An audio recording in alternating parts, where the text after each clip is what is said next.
What is going on, ladies and gentlemen? Welcome back to the channel. My name is Paul. This is the Leeds Therapy. Thank you as ever for stopping by. I genuinely do appreciate it. If you've not done so already, if you could hit the subscribe button, all of my socials and stuff will appear at the bottom of the page. So, today, I say today, what I technically mean is this evening, we're going to have a little conversation around transfers and level of expectation and etc., so on and so forth, and all of that kind of good nonsense. Now, the transfer window slammed shut yesterday, and obviously there are a few people that are disappointed, there are a few people that are annoyed, there are a few people that just think that we should go out and buy whoever. There are some people that think that we need the cover and etc., so on and so forth. And to a certain extent, I agree. I think that not getting a number 9 cover, I wouldn't say it was a mistake. It's probably more disappointing than anything else. But I think also as well, the fallacy that all of the other teams around us have all kind of, strengthened. The only team whose transfer business that I'm actually mildly impressed with in this January window anyways is Sunderland. I think the two players that Sunderland have got are both decent players. I think they would make our bench. The other players that are in that the other teams have got, that Sheffield United have got, I mean, everybody keeps raving about them. I still don't get it. Brenton Diaz, I don't understand what the big furore is. Yeah, he might be proven at this level, but does he make our team better? No, is my honest opinion. Then you look at who Burnley have brought in, and again, similar sort of situation, really. I think more their hand is forced more than anything because of their position overall in the league more than anything else. And the problem that we've got is, and Farker is very much of this ilk. It's very much a case of they have to be able to make an immediate impact in the squad, or at least, at the very, very least, make the squad immediately better. Now, the only player that I could see that would have a slight chance of being able to do that with players that we were linked with, forget Buendia. It was a pipe dream. That was probably never ever going to happen. In all honesty, I think for all honest, that's kind of how we can feel about that. But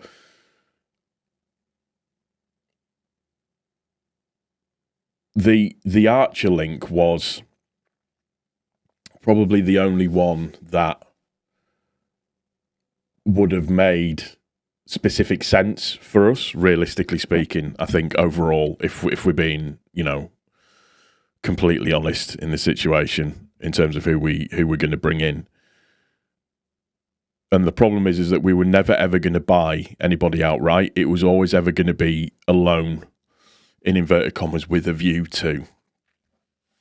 And the issue that we've got more than anything is players that we're bringing in now, or players that we would have brought in now. Archer, for example, is very well tested at this level. He is, he's good at this level. But I stress the word at this level. Granted, he's, only been in sort of not the best championship squad going in. Oh, sorry, not the best Premier League squad. So it's been a bit more of a struggle on that basis. But say, for argument's sake, the figure for Cameron Archer is, 15 million quid. Do we want to saddle ourselves with that obligation at the end of the season? Should we go up? Or do you hold and keep your powder dry and then put everything into getting the the right sort of players for the Premiership? Because 15 million, no matter how you think about it and how much money you think that we're going to make as a team, is still a lot of, it's a lot of money.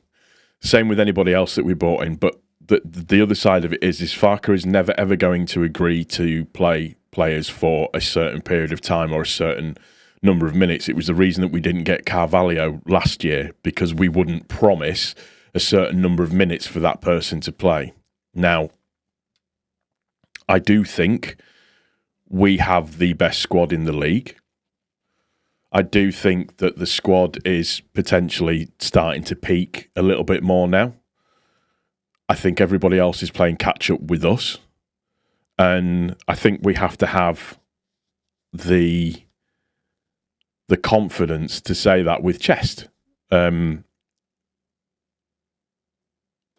It just, things that I've seen online and things that I've read, this, that, I mean, I know Twitter's no great grand jury of, people's opinion polls and stuff, but videos that I've seen and different things that different people have said, while some people can give, good balanced views, what I'm finding is this, that really, we go into that weird conspiracy theory department again, that they're trying to do everything on the cheap, that they just want to keep us in the Championship because, for whatever reason, I don't know, that there's money problems at the club because that's why we haven't bought anybody. And it's just like, well, there isn't money problems at the club. The club, from a financial point of view, is doing all right. The only issue that we've got is that we do need to get promoted this season, because the money from the parachute payment money, I think, decreases by about another 60% for next season. We will lose players. There'll be a fire sale if we don't get all of that kind of stuff. But it's just this. And I've gone on record as saying I can't stand the January transfer window just for everything that it is, because it's, nobody has really spent huge sums of money. Do I think we're weaker after the January transfer window? Not really. Joffrey was never ever going to get into the team at the moment for whatever reason, as much as some of us like him, and we all do. We all like him, all of that kind of stuff. So, but he was never going to get into the team. Crew, same thing with Crew. Crew was never ever going to get into the team. Sonny Perkins, it was so far away, it wasn't even funny. So I don't think we're any weaker. I do think we have enough with what we've got to get up. I do think the performance at the weekend against Cardiff shows how good we actually are. And it's funny because, and I'm going to throw out there, I'm going to say it, it's almost as if, some people don't think these players are good enough and that we just need to buy players for buying players' sake. And it's not about that. And then as soon, like I saw it at the weekend, we're 5-0 up and somebody puts online, I could have put money on Pirot and Aronson doing this, and, they're going to save the 49ers an absolute fortune. But there's a lot more to it when it comes to buying a player in January than just going, oh, right, we want that player, let's get him, let's go. It doesn't, unfortunately, work that way. There's things that come into it, and I think, honestly, the thing that's probably scuppered the Archer deal more than anything is that we had to probably include an option to buy should we be promoted at the end of the season, and I still maintain, whilst he'd be good for what we're doing now, I don't think he's going to make that step up Premiership-wise, because he's not been proven in the Premiership. I could be completely wrong. Like I said, it's just my opinion on it. It's why I hate the January transfer window more than anything. And everybody's like, oh, look at this player that this team's buying and this player that this team's buying. And I mean, the player that Burnley bought from Porto has been injured and not playing very much. So you have to ask yourself, why has he been able to make that move? And it's not because he's pulling up trees over in Portugal. It's that he's not in and around the squad as much as what he wants to be. And, Burnley can offer him very, very good wages. Like I said, for me, the team that's probably done the best business is Sunderland. And they're probably going to be the team that you're going to have to look out for a little bit moving forwards. But, I maintain our squad is way good enough. Way, way good enough to be able to maintain what we're doing now and to make it to the end of the season and go up as champions. There's no reason why we can't. The only thing that's going to stop Leeds United from getting promoted is Leeds United. And, you know, they have to go out and they have to earn the results. And, you know, I've said before with regards to the depth in our midfield is just ridiculous. It is ridiculous. There's no two ways about it. It's silly. The players that we have available to us from midfield to attacking. The only area that there is any realistically cause for concern is the number 10 should Brendan Aronson get injured, but I'm not averse to Nonto going in there. I'm not averse to Solomon going in there. I'm not averse to probably more so Ramazani because of Ramazani's ability to track back and get the ball back should the ball get lost in for chasing and hunting the ball down. So I'm not concerned. My concern is that there seems to be a lot of fans who don't have faith in the squad. Listen, everybody's entitled to their opinion. That's absolutely fine. There's no issues with that at all. But it's just, we're good enough. People are playing catch up with us. It's not the other way around. They're playing catch up with us because we're that good. Yes, it's a gamble not getting anybody in as cover and everything and stuff like that, but you're not going to get the quality of lone player just to come in and sit on the bench with the potential possibility to then maybe start. Like I said, there's going to be stipulations that go with that, and then obviously obligations that are on top of that once the season finishes. And I don't know, maybe it just wasn't sanctioned on, or things weren't sanctioned on that basis. Like I said, I just find it funny that when the conspiracy theorists come out in force and the naysayers and the doomsday people, I understand it. It's Leeds. Stuff happens to Leeds. However, just take your tin foil hat off for a second and just look at the players that Sheffield United have bought. They go up now. If the Sheffield United get promoted, they're saddled with all of those players. Would you want to be saddled with all of the players that Sheffield United have bought in the Premiership, as well as having to buy probably practically half another squad just to be able to compete? Same with Burnley as well. I know I wouldn't, but, you know, that's just me.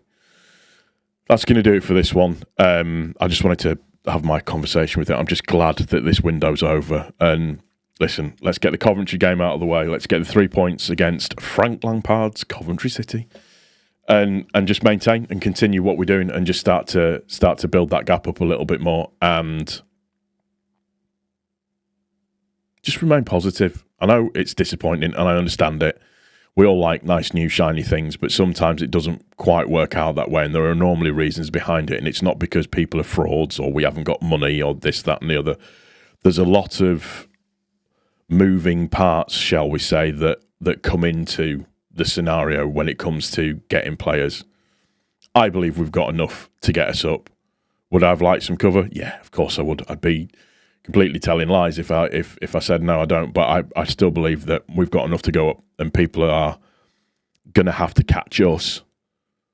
It's not the other way around for once. We just need to keep doing what we're doing.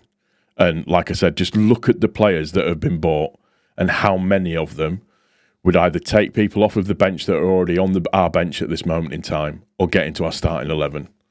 And I'm sorry, but my answer would be none. Take care of each other. Most importantly, take care of yourself. We'll see you on the next one. Thank you for watching.